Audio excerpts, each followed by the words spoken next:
What a friend we have in Jesus.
Jerusalem.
John saw the city that could not be hid. John saw the city, oh yes he did. John caught a glimpse of a golden throne. Tell me all about it. Go right on. Around the throne he saw a crystal sea. There's gotta be more. What will it be? I want to go to that city he saw, New Jerusalem.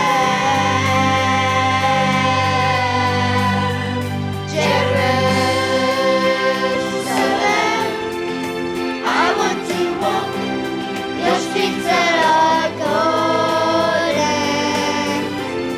and I want to run where the angels have drawn.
Well, thank you. It's always hard to follow kids, but if you get up here quick enough, it works. Thank you for singing that song for us. That's a fun song.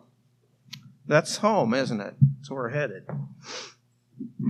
One housekeeping item. How many people were at the seminar on introverts today and did not get a handout? I know there were more than that asked. We're going to have some at the table. We ran out, so we'll try to take care of you that way. I was talking to my boss a few weeks ago, and about a year and a half ago, he started a mental health clinic in Albuquerque where we live called the Southwest Family Guidance Center.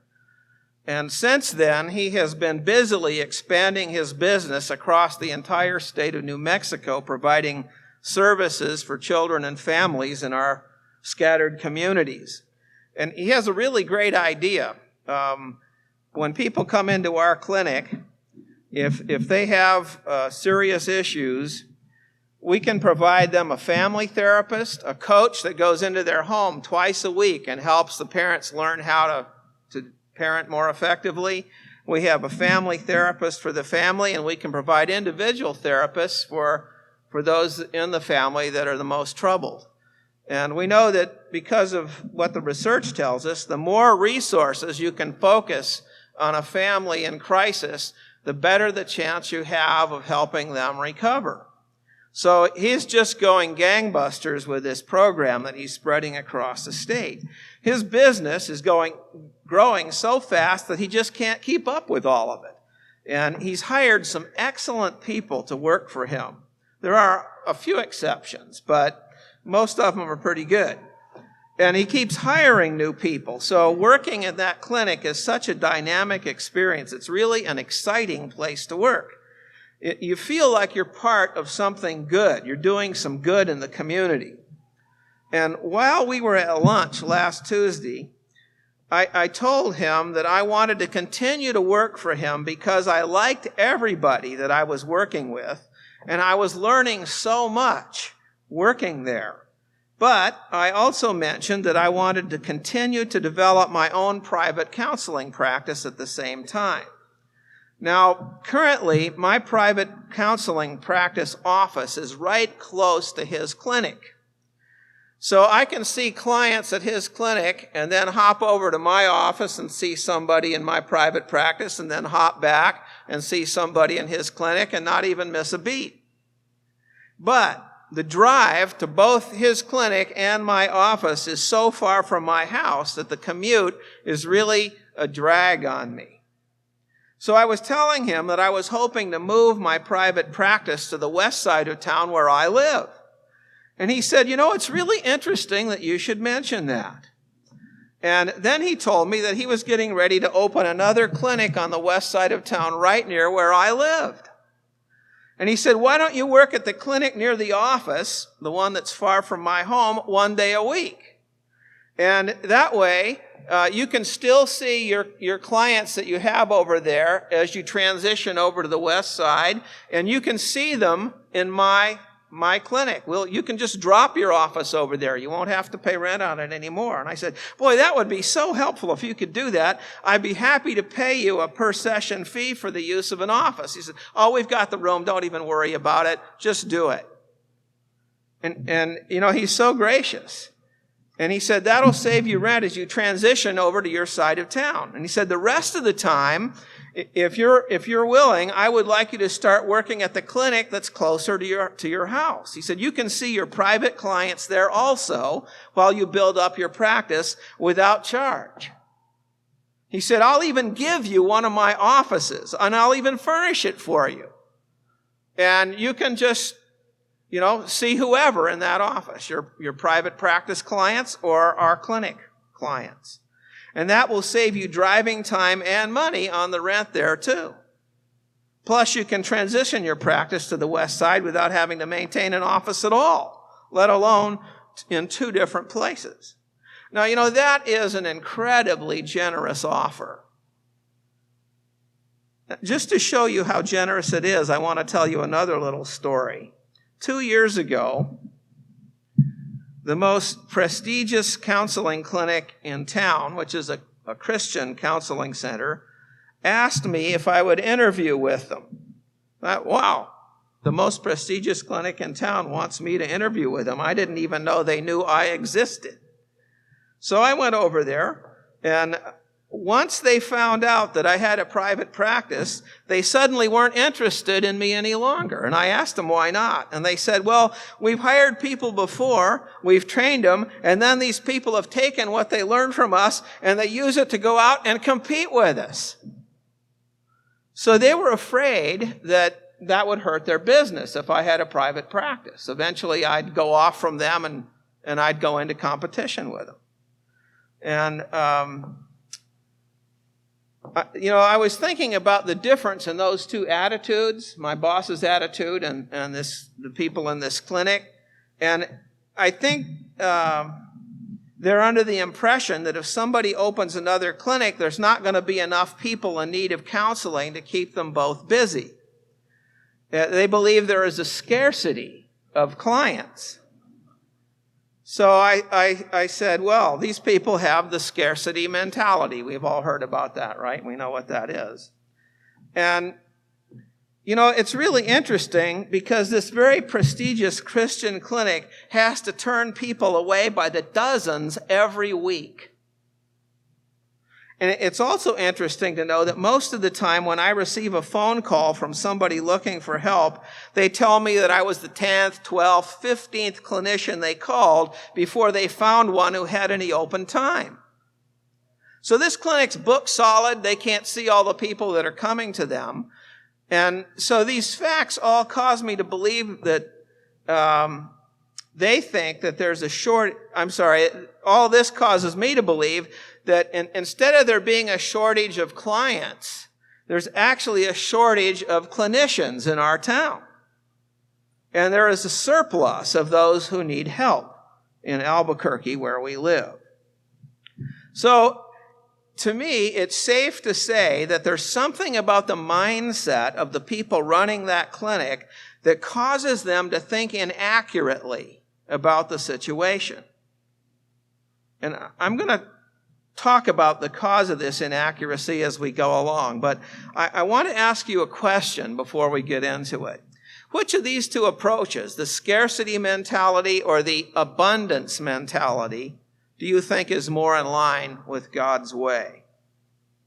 I think my boss has an abundance mentality, and I think the people in the clinic that I talk to have a scarcity mentality. Well, I think that the abundance mentality is more in line with what God had in mind for us and more in line with how He is. There's an organized church that I know of which tells its members that they should not have anything to do with other churches. And they tell them that the other churches are wrong and it's going to corrupt their understanding and should just stay away from them. Don't ever go there. But I think the real reason that they say that is that they are afraid that their members will leave them if they ever go to any of these other places where people get to decide for themselves how to worship and how to be.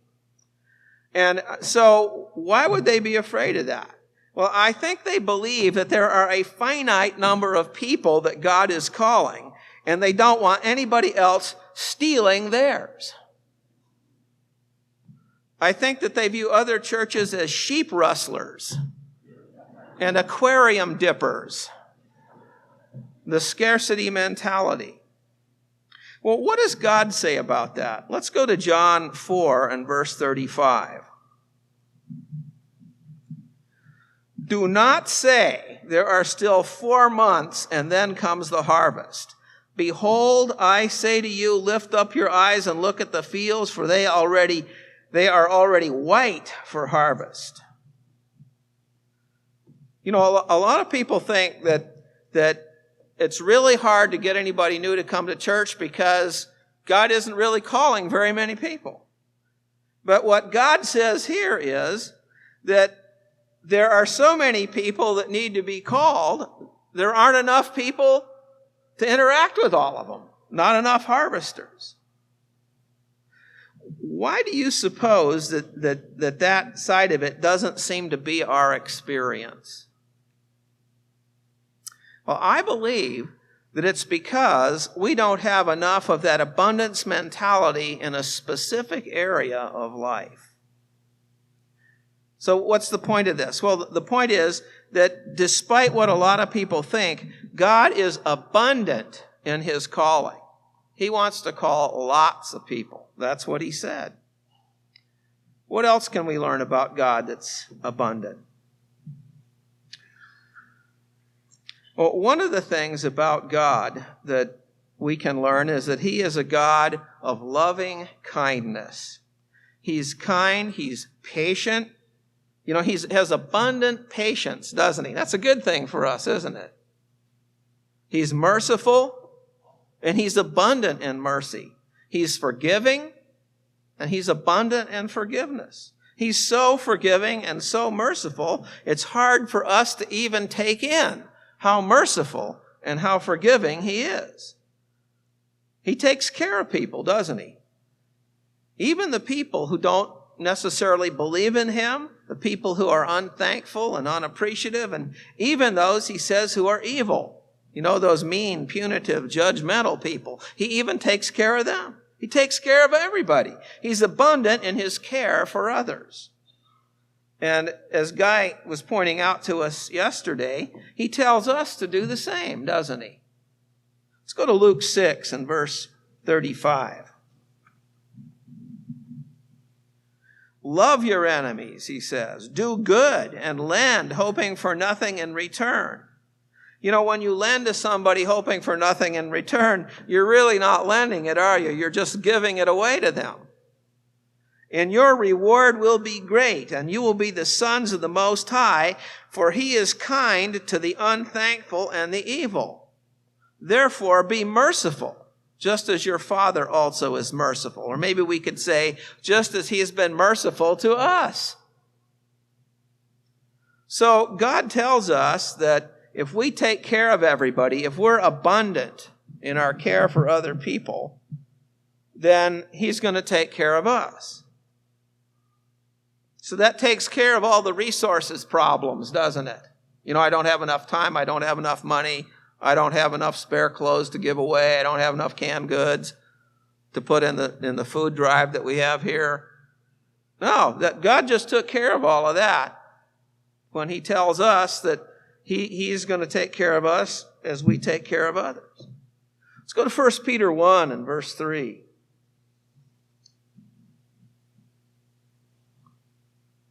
Blessed be the God and Father of our Lord Jesus Christ, who according to his abundant mercy has begotten us again to a living hope through the resurrection of Jesus Christ from the dead, to an inheritance that is incorruptible and undefiled and that does not fade away. Never going to wear out. It's always going to be there. It's an abundant salvation. An abundant life with God reserved in heaven for you. So, being kind to other people and helping them is a part of this abundance mentality that is God's way. You know, Guy was talking yesterday about getting plugged in and getting the kink out of our hose. This might be the kink. A lot of us think that we don't have the resources to help people because we suffer from a scarcity mentality. You know, I was thinking about his sermon and mine. I was going to talk about kids a couple of weeks before the feast, and I just couldn't get it to come together. And then I had this experience with my boss, and so I wound up giving a sermon that fits right in with what he said yesterday. But I didn't know what he was going to talk about. I think if I could characterize it, what he said might be what we need to do, and this might be about the blocks that keep us from doing it, and what we need to do up here mentally to be ready to do what he was talking about. So we suffer from a scarcity mentality. You know, if we don't have enough time to help the poor, and we do it anyway, God says that he's going to provide time for us to do what we need to do. Well, how can God possibly give us more time? Well, by helping me move my office closer to my house, you know how much more time God has given me each year? I added it up. It's 104 hours a year. That's just a bit over 4 days. Now, I thought, wow, that's pretty good, a 4-day vacation.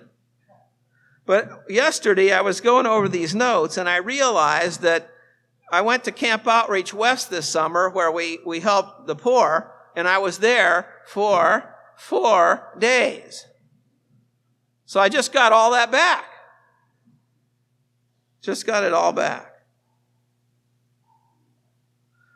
We think, well, we don't have the money to take care of the poor. There's so many of them, they'll just suck up all the money. And then they'll still be poor, because the poor you'll always have with you. So it's a no-win thing. You probably all heard that story about that guy that went down to Mexico and he saw way down the beach, he saw this peasant man in a white outfit with a sombrero throwing something in the ocean periodically, and he walked down to him and he saw that he was picking up starfish that had been washed in and he was tossing them back in the ocean. And he said, "Why are you doing that? There's thousands of them here. You'll never make a difference." And he picked one up and threw it in. He said, "I made a difference for that one." We don't have to save everybody. That's God's job. Our job is to work with the people that get put in front of us every day, the ones outside the door. That's all we have to do. We don't have to save everybody or feed everybody. We just have to take care of the ones that we know about.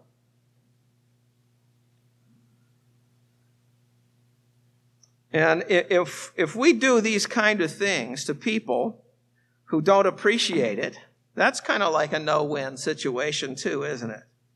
Well, God says that he's going to express his appreciation to us in ways that no human can possibly even approach. There's plenty to go around.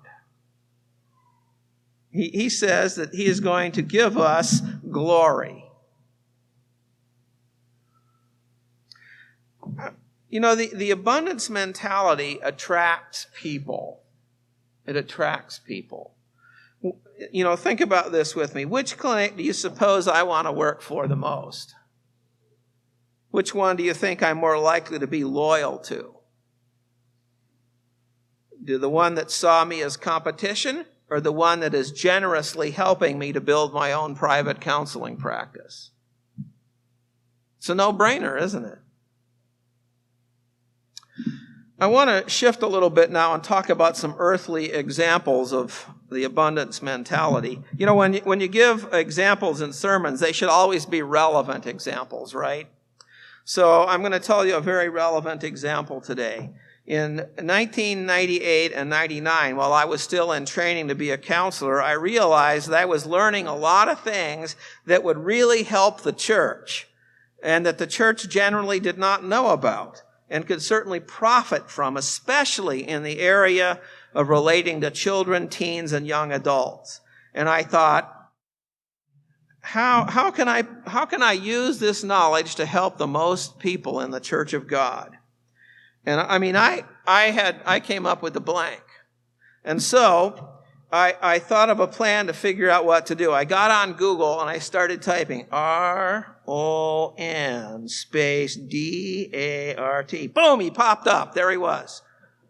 There it was. It was a website and phone number and all kinds of other personal information, credit card. No, I'm just kidding. And so I called him up and I introduced myself to him, and I told him I was a minister in the United Church of God and that he'd been in my home during the 70s when I was a minister in the Worldwide Church of God, and he was in charge of the ministry there, and that he taught epistles of Paul to my wife in Bricket Wood years ago. And I'm not really sure if he really remembered either of us at that time, but he was really polite and really friendly to me.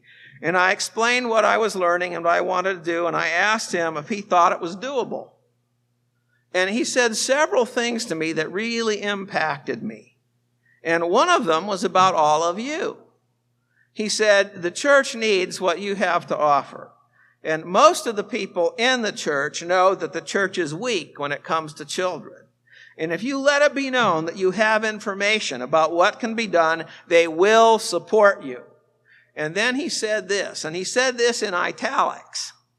They will support you in a most generous way. Now, it took me another 6 years to get my education and some experience so that I could talk from a position of experience. And when I thought I was ready, I mentioned what we wanted to do to just a few people. And when it came time to get started a few months after we had resigned our position in the church we were in, and we were short of cash, I assumed that we would have to go into debt to get started. You know, you have to buy quite a little bit of equipment and supplies to start up a ministry where you send out educational materials to people. So I was bracing myself for that. And then my wife informed me that various people had sent us funds sufficient to purchase everything we needed without borrowing a dime. And that happened before we had even produced a single bit of educational material. They just heard we were planning to talk about how to help the kids in the church, and they started sending us money. I was dumbfounded. I was humbled.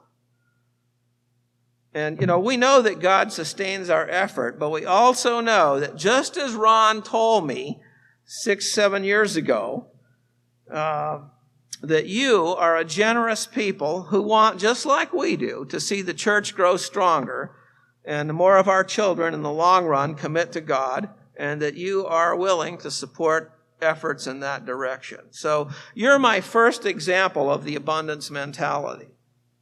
That's relevant, isn't it? Since you're all here. Tithing and offering, that's how you do that. It's an example of what it takes to hold that mentality of abundance. You give a pretty good chunk of your income and it comes back. That's what God says, isn't it? He tells us that. Test me and see, tithe, and see me open the windows of heaven and shower you with blessings. Now, the second example of abundance mentality happened just a few minutes later in my conversation with Ron Dart. After he told me that all of you were going to be generous, he said, if you want to do this, you're going to have to let people know you're around. You're going to need a website. He said, we have the people who can help you with that. And he said, and you're going to need to form a nonprofit corporation. We've got the people who can help you with that. I said, whoa, Ron, I appreciate your help, but I'm nowhere near ready to actually begin doing this. I'm just thinking about it. And he said, well, you just let me know when you're ready and we'll be on it. So, you could kind of think of what we're doing as competitive with him in a way, but he doesn't seem to think that way because he's busy helping me start a ministry. And he's way out ahead of me at that point. Now, my third example of the abundance mentality happened last year at the feast when Allie invited Elaine and me to come to their YEA teacher training session. And we said, we're not YEA teachers. She said, yeah, but you never know when you might need to start a feast site, and then you'd need to know how to do this. That's what she said. So, I want you to think about these two people. These two people have graciously offered to help us get started in a new ministry, modeled in many ways after their own, and they don't seem to think of it as a competition at all. You remember what Mr. Dart said the first night about the empty chairs and how there were people off cruising, and that we should pray for them, right? Not hope that they have a terrible time and all get seasick, but they should. See, to them, spreading the feast advances their mission. Now, my fourth example of the abundance mentality is Larry Watkins. I haven't zeroed in on him. I don't know where he is yet. He's probably there. Okay. Do you know how many emails we have sent to Larry asking him all sorts of detailed questions about tax and nonprofit stuff? A bunch. We pigeonhole him at activities and make him talk to us. I get embarrassed because we send so many to him, and his answers are always so detailed and helpful. It's obvious he spent time on it. So I just want all three of you to know that Elaine and I, really appreciate all that you have done to help us. And perhaps more inspiring than the help is your example of gracious support, because it's been a guiding light to show us how to treat other people in our ministry. You know, the more, the merrier. Now, yesterday, Guy said it's fun to talk about people's faults, but, it's a lot of fun to talk about people's good traits, too. It makes them feel self-conscious, and they can feel everybody's eyes on the back of their heads, and they fidget and blush and then try to get small, It's fun. It's great.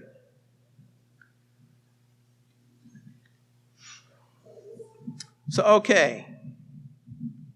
When we adopt the abundance mentality, we're really talking about godliness, aren't we? If you just want to wrap it all up, that God's like that. And when we adopt that mentality and become godly, then we're blessed for it, because that's how we were created to be. We were created for good works, right? And as we're blessed, then we're able to take care of people because we have lots of resources. So how does one adopt this mental stance of abundance? Those of you who grew up in big families where you had to fight to get enough food, because there were 10 kids and, there might not have been 10 pieces of chicken on the plate or something. It's hard sometimes to learn how to be abundant. Well, let's go to Matthew 6 and verse 24. Point number one here on how to assume the abundance mentality. Jesus said, "No man can serve two masters, for either he will hate the one and love the other, or else he will be loyal to the one and despise the other. You cannot serve God and mammon. Therefore, I say to you, do not worry about your life, what you will eat or what you will drink, nor about your body, what you'll put on. Is not life more than food, and the body more than clothing?" So the point is, it has a lot to do with what we think about. Are we thinking about God and how abundant He is, or are we thinking about all the bills and the physical, the cares of this life? Elaine and I were watching Larry King Live one evening, and he was interviewing Stedman Graham. Stedman is Oprah's boyfriend. I'm sure he wouldn't like to be known that way, but that's the way we know him. And Larry King asked him if he was bothered by all the tabloid trash that was out there on him and Oprah. And he said no. And Larry King said, "Well, have you read any of it?" And he said no. And he said, "Well, why not?" And he said, "Well, if you focus on it, it gets bigger. I'd rather spend my time focusing on things that are productive, because if I do, then those things get bigger." And Larry King said, "Doesn't it hurt you when you hear about those things?" And Stedman said, "If you focus on it, it gets bigger." And Larry King said, "But," and Stedman said, "If you focus on it, it gets bigger." If you focus on God, He gets bigger. If we focus on the physical problems and the stuff that, all the stuff we need and want, that gets bigger. If we focus on the wrongs done to us, that gets bigger. If we focus on doing good for others, that gets bigger. When Allie said, "You should come to the YEA classes because you might be hosting your own feast sometime," she's focusing not only on our ministry getting bigger, but also on the Feast of Tabernacles getting bigger. I was talking with a really nice lady I know just last week, and she was telling me how excited everyone is in her church because there are now so many wonderful choices of where to go to the feast. And she said, "We're going on the cruise this year, and I know people who haven't attended the feast in years that are going to be on that cruise." So it got bigger. If you focus on it, it gets bigger. More feast sites create more interest in the feast, and it gets bigger. The young people of 5 years ago know that Napster was shut down because people were swapping copyrighted music over the web. And there were a lot of heavy penalties imposed for this illegal activity, and all the music groups were complaining because they weren't making enough money, and not enough listeners to go around. The scarcity mentality. But did you know that this was not the first time this ever happened? Back in the 70s, when cassette recorders started becoming popular, people started swapping songs on cassette tape and making copies, and they were even copying songs off the radio. So they had playlists, on cassette. And you know what happened? Because of all the interest generated by all this swapping and copying, recorded music became more popular and more profitable than it ever had before. If you focus on it, it gets bigger. Sunday, I was walking over here, and I met Mr. Dart on the way, and he mentioned that this building can hold a feast of 3,000 people. You just keep opening it up. And I said, well, you may need that someday. And I want you to listen to what he said as a response to that. He said, if we keep meeting people's needs, we may. If we keep meeting people's needs, we may. If we take care of people, we may. See, it's all about taking care of people. And if you focus on that, it gets bigger. So did we get point number one? If you focus on it, it gets bigger. Point number two.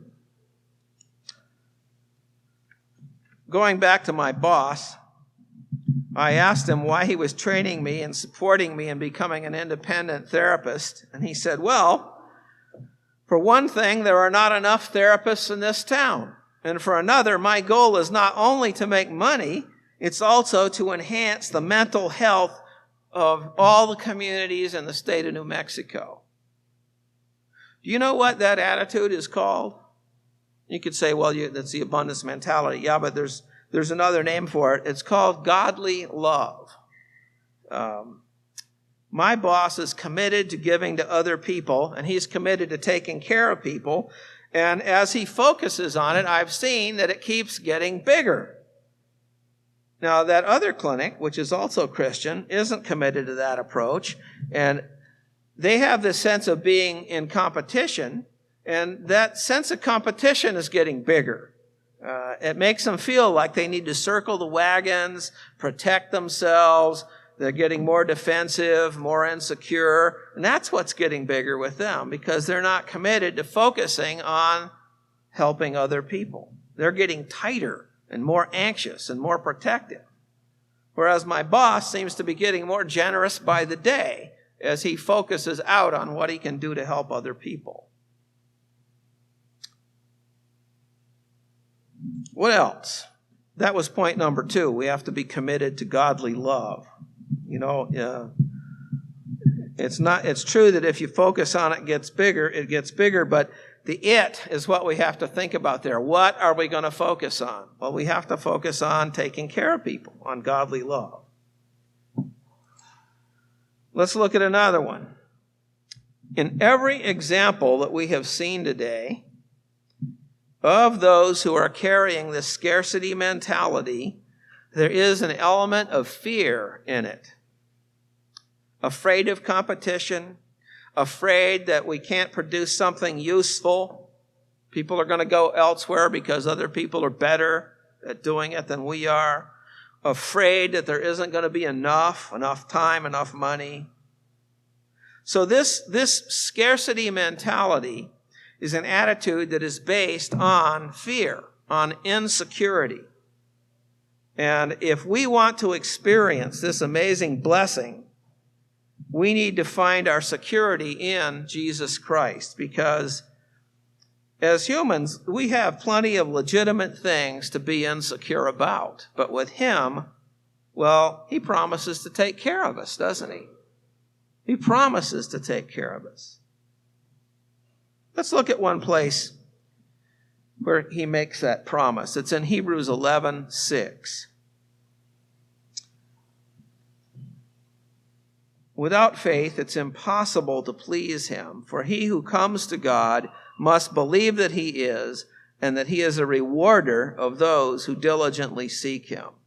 He's a rewarder of those who diligently seek him. Now, some people who have that scarcity mentality, they focus in on that diligently seek part, and they think, I don't diligently seek God. And they start to get worried.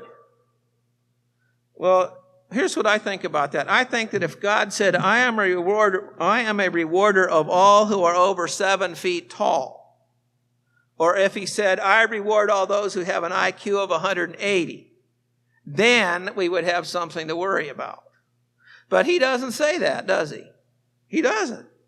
He says he will reward those who seek him. And guess what? We all get to choose whether we're going to do that or not. So we can choose to be rewarded or not. It's our choice. Now, isn't that just the best thing you've ever heard? The door's open. God's standing there with his arms out saying, come to me so I can bless you more than you've ever imagined. I'll bless you abundantly. It'll just be great. So we can't be secure in our own abilities, but we can be secure in our relationship with Jesus Christ, because he is a Savior who is abundant in graciousness and forgiveness and blessing. And all we have to do is focus on moving our life in his direction. And that even works for people that don't really know that much about him. If you're trying to help all the people in the state of New Mexico to have better mental health, that's going to get bigger. Turn with me to Psalm 1:1. My favorite psalm is right in the beginning. It's so elegant and so beautiful, so meaningful. Blessed is the man who walks not in the counsel of the ungodly, nor stands in the path of sinners, nor sits in the seat of the scornful. Sits in the seat of the scornful. Who is that? Well, that's that negative person. That's that angry person. That's that anxious person. That's that critical person. That always finds something wrong or sees that there's not enough or whatever. My father, who was born in 1902 and grew up plowing with mules on the farm, told me when I was a teenager, Bill, it takes a skilled carpenter to build a good barn, but any jackass can kick it down. It's so easy to criticize and take a sarcastic tone and be negative. Anybody can do that. But that's not an abundant attitude. It's something else, again, to do something productive. And that's where God wants us to go. He says in verse 2, but his delight is in the law of the Lord, and in his law he meditates day and night. His delight is in the law of the Lord, and in his law he meditates on it day and night. What we focus on gets bigger. And this guy, he will be like a tree planted by the rivers of water that brings forth its fruit in its season. The Rio Grande River runs right down the middle of our town. Actually, it runs north to south. And on both sides of it are these huge cottonwood trees. They don't grow anywhere else because they get their water from the river. That's what he's talking about. He shall be like a tree planted by the rivers of water that brings forth its fruit in its season, whose leaf also shall not wither, and whatever he does shall prosper. But the ungodly are not so. They're like the chaff which the wind drives away. Therefore the ungodly shall not stand in the judgment, nor sinners in the congregation of the righteous. For the Lord knows the way of the righteous, but the way of the ungodly shall perish. You remember that my boss wants to take care of people in our community? That's what's moving him or his life in God's direction. And do you remember that everything he does just seems to fall into place? Well, that's him being blessed, supplied with all kinds of things that he needs, just like a tree by a river. I once planted a weeping willow tree in front of a house I lived in, and it just exploded, just took off. Big, beautiful weeping willow tree in no time at all. Big, lush green tree. I was amazed. I couldn't figure out how that happened. We lived on a piece of land in Arkansas that was a depleted cotton farm, and it had trouble growing a good crop of weeds. Terrible to grow a lawn there, but there was this tree just going crazy. And I thought about it for some time, and then I realized I had planted it over the septic field. I told Elaine one day we'd get up in the morning and go in the bathroom and see a willow shoot growing up out of the toilet.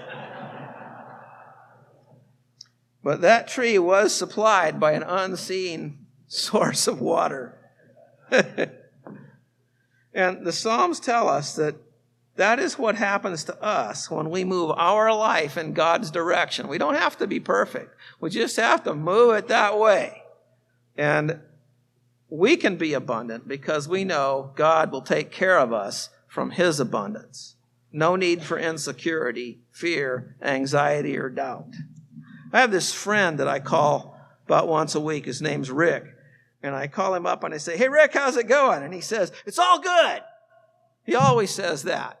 It doesn't matter whether he's had a bad week or not, it's all good. And he knows in his heart that even if this week was a little rough, next week's going to be better. He has an abundance mentality.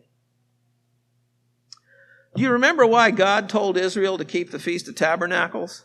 Let's go to Deuteronomy 16, 13 through 15. "You shall observe the Feast of Tabernacles 7 days, and when you have gathered from your threshing floor and from your winepress, and you shall rejoice in your feast, you and your son and your daughter, your male servant and your female servant, and the Levite, the stranger, and the fatherless, and the widow who are within your gates." There's plenty for everybody.